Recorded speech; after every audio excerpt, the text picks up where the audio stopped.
context? So this is a bad sell-off. I mean, I would, as I said earlier, call this something of a mini crash that is sending a warning to policymakers that they are definitely on the wrong track. The worst day I've ever seen in my career in 1987 on the floor of the Chicago Board Options Exchange was the crash on October 19th that year. We fell 23% in a single day. So radically different experience. And that turned out to be less impactful than we thought. But this, if you look over the course of the last 7 weeks now, we're down 6 out of 7 weeks. We're probably entering or in a bear market, which is a decline of 20% or more. Bell's about to ring. We're closing on the lows of the day. Not great, but it's an important signal that's being sent about the future. Are we going to find out more about what you expect for a rebound tomorrow? I would, in an environment like this, I wouldn't go diving in and buying stocks tomorrow. Bottoming in the stock market is a process, not a point in time. So you have to be really, really careful if you're a trader about when to get in and when to get out. All right, that is going to do it for us. Down nearly 4% for the Dow. I'm going to hand it over to Nicole Wallace and Deadline Right House, which starts right now. All that done just make a bunch of rich people even richer. And they're a little shenanigan that Nancy Pelosi reared up about. But then again, ain't no telling us how much money that she made off of the same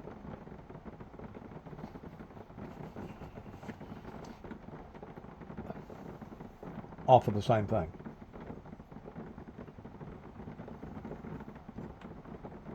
It's a scam.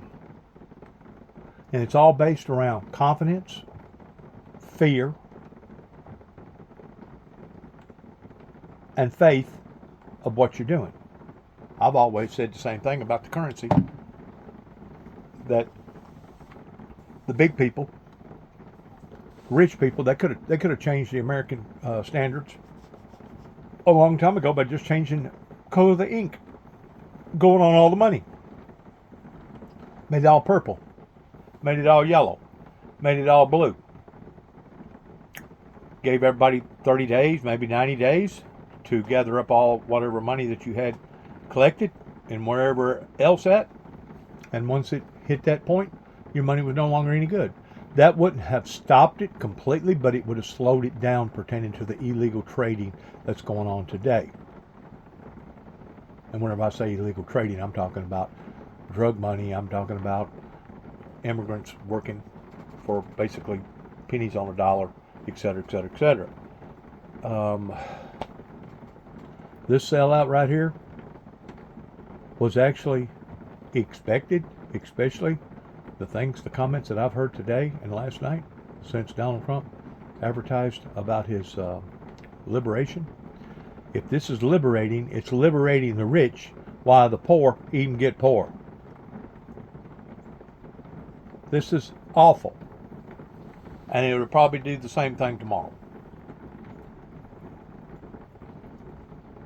Hi there. And the people up there patting their hands and acting real happy was the people that was making money off of the losses. Hi there, everyone. It's now 4 o'clock in New York. Our job right now as Americans is to do two things. Remember that we all have agency in this moment and in this situation, and to trust our eyes and ears and everything we are seeing and hearing. 24 hours after Donald Trump intentionally detonated a bomb in the heart of the most resilient economy on the planet, the sights and sounds of his failure to protect the American people's pocketbooks are everywhere. The Dow today plunging nearly 1,700 points in reaction to sweeping tariffs. Main thing is don't panic. People that does have 401ks, people that's been putting into the system for 10, 12, 15, 20 years, is don't panic. But see, that's where they get you, is that if they can get you on the doubting side to the degree that you no longer have faith in the system, then people will make a run for their money, and the next thing you know, the big guys are the ones that come out on this, because you take so many hits pertaining to penalties of taking your 401k out early. So many hits. Basically, it's almost cut in half by the time you get through paying your taxes and get through paying all your penalties. tariffs that appeared to pull the rug out from the post-World War II economic order, a baseline 10% on every country, steeper tariffs on many of our biggest trading partners, China and Europe. This is the biggest drop for the Dow since September of 2022. The impacts are being felt, and perhaps more importantly, will be felt well beyond Wall Street. Automaker Stellantis today announcing furloughs for 900 workers who work in Michigan and Indiana. And with practically every sector of the economy now bracing for disruption, the Associated Press is reporting this, quote, consumers could see overall prices rising within a month or two of tariffs being imposed. For some products, such as produce from Mexico, prices could rise much more quickly after the tariffs take effect. The cost, according to White House trade advisor Peter Navarro, $6 trillion over 10 years, what CNN calls, quote, the largest tax hike in U.S. history. Adding this, quote, even when adjusting for inflation, that amount would be triple the tax increase put in place in 1942 to pay for the cost of fighting World War II. This attack on every single American family's buying power and savings is where we start today with CNBC senior economic reporter Steve Leisman. Steve, thank you. I've been watching your clips all day as you've been talking with some surprise, and it makes me nervous when you guys are surprised. Tell me, is the surprise that people feel that Trump actually did it, or is the surprise how it did exactly what folks like yourself warned it would do? You know, if I could tell you a small joke in this sort of sad time here, Nicole. Please. There's a little meme going around the internet that somebody said, I'm really angry and upset that Donald Trump is doing exactly what he said he was going to do rather than what I told myself he was going to do. That's kind of like that guy that said, I'm madder than hell, and I ain't got to take it no more. Said every American businessman at this, or business executive at this time. And that's really what's happening here. The market was very surprised. There was this sense that the tariffs were going to be reciprocal. But of course, these tariffs were not reciprocal. The tariffs from the president were completely made up out of whole cloth in a formula that no trade expert had ever seen before. And so they basically made up tariffs that were charged by other countries. And then he said, well, we're giving them a break and we're going in half. So these were much worse than expected by Wall Street. And that's why you have this. Remember, the market was already down. We have evaporated nearly $5 trillion worth of wealth. And I'll tell you, just from a technical standpoint, we closed at the low of the day. There was an attempt at a rally here. We moved from 1,500 down to about 1,000 or so. And there was no staying power, no takers at that lower level. And so we then went back the other way.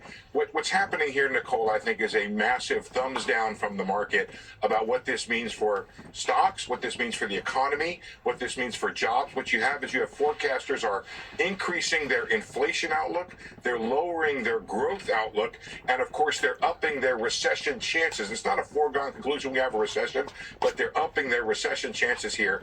And the worst part about it that's so perplexing, I think, to the markets here is you have what is arguably the most, what you might call business-friendly cabinet in maybe the history of the United States here.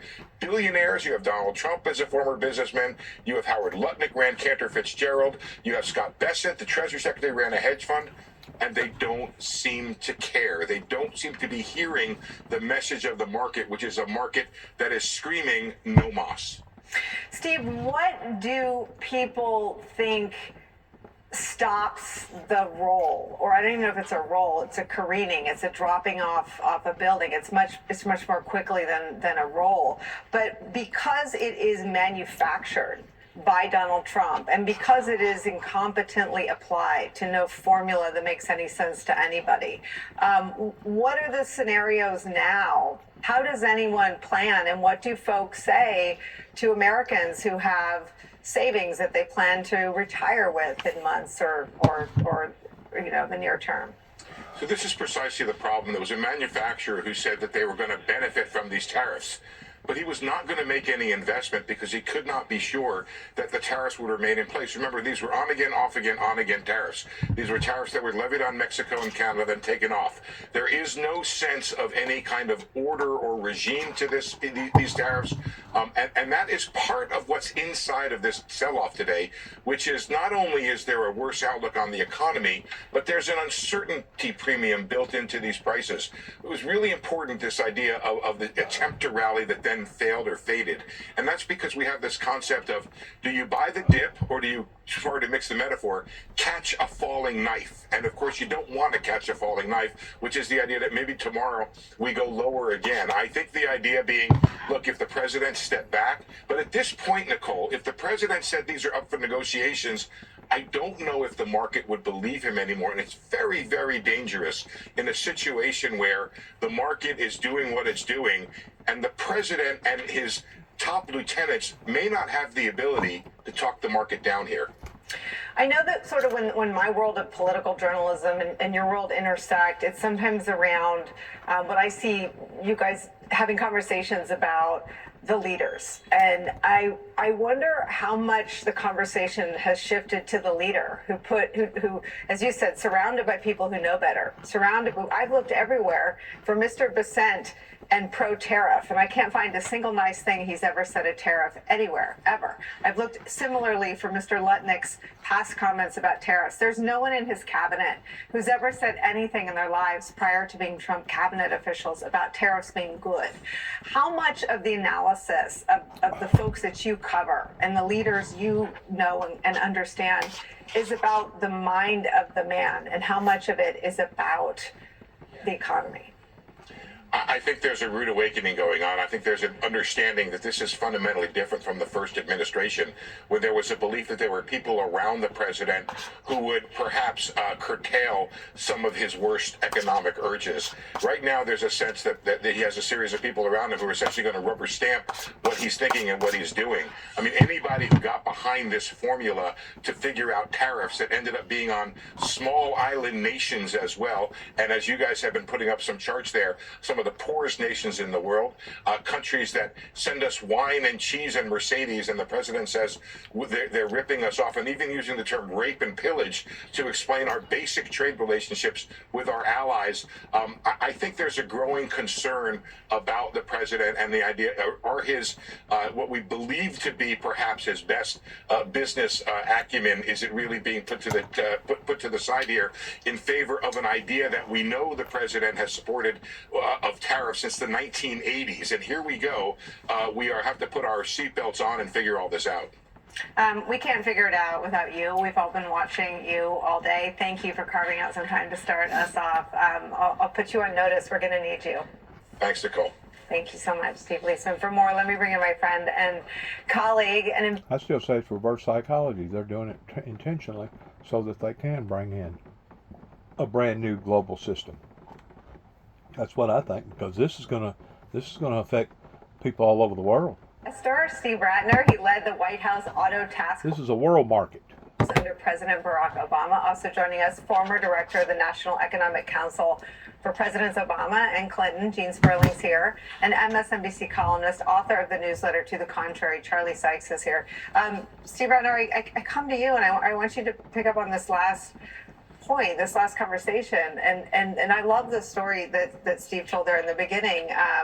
I'm sort of depressed that Trump is doing exactly what he said he was going to do, but perhaps the awakening is about the men and women around him, that people like Steve Mnuchin and Gary Cohn and Dina Powell were able to slow some of the same impulses. Donald Trump at that time seemed to care about a commitment he'd made to the forgotten men and women who turned out in large numbers and made him the president in 2016. He doesn't give a rat's behind about America's forgotten men and women, and that used to sort of be a political analysis that people in your world didn't care so much about, but it is it is all of our world that came crashing down today. It's really quite extraordinary, Nicole. First, I'm tempted to say that if you lose CNBC, you've really lost the business community. And he has really lost the business community. I think I would just address what you and Steve Leeson were talking about by saying this. Donald Trump doesn't have a lot of principles. We know that. He was a Democrat. He was pro-choice. He's anti-choice. He's all over the place on almost everything. The one thing, as you just noted, that he has fervently believed from his birth, presumably, for reasons I don't know why, is this idea about tariffs, and trade deficits are inherently bad. Tariffs are good. It's a 19th century way of thinking about an economy, but he believes it fervently. And so to your very good point about why is nobody telling him something different, I'm just not sure on this issue there's much of a way to move him. Lutnick has been quite outspoken, at least since he was picked, about his support for tariffs. Peter Navarro is a crazy tariff guy. And Besson has been very quiet on this issue. And he did go out and do what he had to do this morning, but it didn't feel like his heart was really in it. Let me ask you about Mr. Besson then. Is he someone who'll stand there and watch Trump destroy the economy? Well, I don't know. We'll find out. He's never been in a position like this. There's no track record he has that would let us know. You mentioned Mnuchin. Mnuchin did a really good job of kind of navigating his way through it. A lot of what Trump did in Trump 1.0 is not stuff that I suspect Mnuchin loved, but he worked his way through it. So my guess is Besson is going to work his way through this and let Trump be Trump, frankly, to pick that old phrase up. What does that mean? What it means is that, as Steve said, what's different from this is much worse than what the market expected. Nobody thought he was going to go this far. Number two, there's no idea that these are up for negotiation. It's not even really clear what they're trying to accomplish. There are two ways to think about this. One, that they actually want to bring manufacturing back here, which, if they do, is a long, difficult process, and it's not going to end anytime soon. The other is that it's some kind of negotiation. But I don't know what you're negotiating with Bangladesh about. What is it we want them to do that they're not doing? They're not trade manipulators. They're not unfair traders. They're making sneakers and clothes and all the stuff they make there. So it's really hard to see how this movie ends, which is why the market is so upset. And my last point, which Steve made also, the market and business hates uncertainty almost as much as they hate reality. And so this is just going to really put sand in the gears of this economy. It's going to slow down investment. It's not going to cause business to rush out and build a lot of factories here. It's going to cause them to be more like what you mentioned about Stellantis. Gene, one of the things that a White House policy apparatus does is it platforms the pain and suffering of the American people, so that in a policy discussion, the policymakers are aware of what will happen to people at all levels of the economy, right? This will make poverty rates soar. This will make groceries more expensive. Moms and dads who do the shopping with, kids in the front with their legs dangling over will pick between, cereal and milk. This will have real world ramifications. I think in Trump's White House, it's fair to say that some of those concerns were around their own voters. Steve Bannon has been pretty vocal about how a lot of these policies will hurt Trump's own voters. What Trump has done hurts every single American. It creates instability for anyone who has started a small business with a supply chain overseas. It has created uncertainty for auto workers. It has created terrible choices for the mom or the dad that does the grocery shopping. What do we understand now about this White House that we didn't understand 24 hours ago?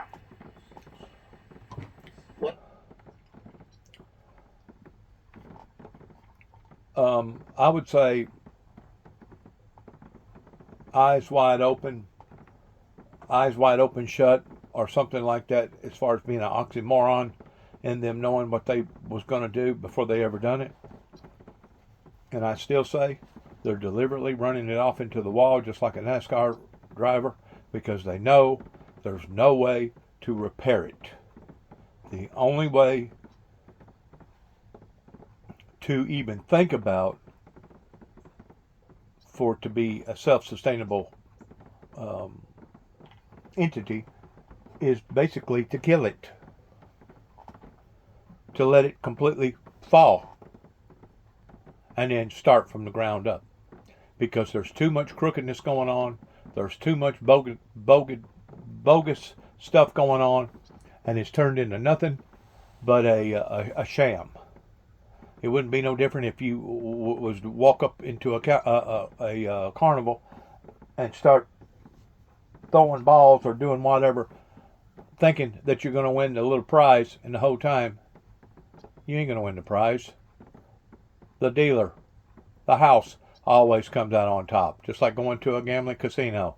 You know, whenever you go to a gambling casino, the odds of you getting lucky and you winning something is slim to none. You know that. Same thing. There's no way of repairing it. The only way is to replace it. And the only way to replace it is to crash it. That it's different than I thought, to be honest. And I think it's been very clear from the start, and particularly clear in the judicial and intelligence elements, that this is a president who does not want the vigorous debate. You know, Steve and I were part of President Obama's decision to save Chrysler and GM. We sat there in the Roosevelt room, lined up on the other side, and, 8 different people gave their views. And what you're doing is you're stress testing everything that could happen or could go wrong. If that was like a positive view of that, this is the other extreme. It's not just that you're doing some tariffs. There's ways to have a strategic tariff policy to promote bringing manufacturing back in key areas. I support that. President Biden supported that. But you have to take governing seriously. And what we've now seen is the same attitude that you saw at Doge: careless, reckless, destructive policy changes is now happening at the global stage with this tariff announcement. And, Steve Leisman said, well, what's really surprising or different is you have such a pro-business cabinet. Well, to me, what is absolutely startling about this is that when you think of those other big decisions presidents made, Biden and Trump, one deciding what to do on COVID, or Bush or Obama deciding what to do on financial crisis. Those were times where bad things were happening and people had to make difficult choices. This is the worst self-inflicted wound I have ever seen in the history of our country economically.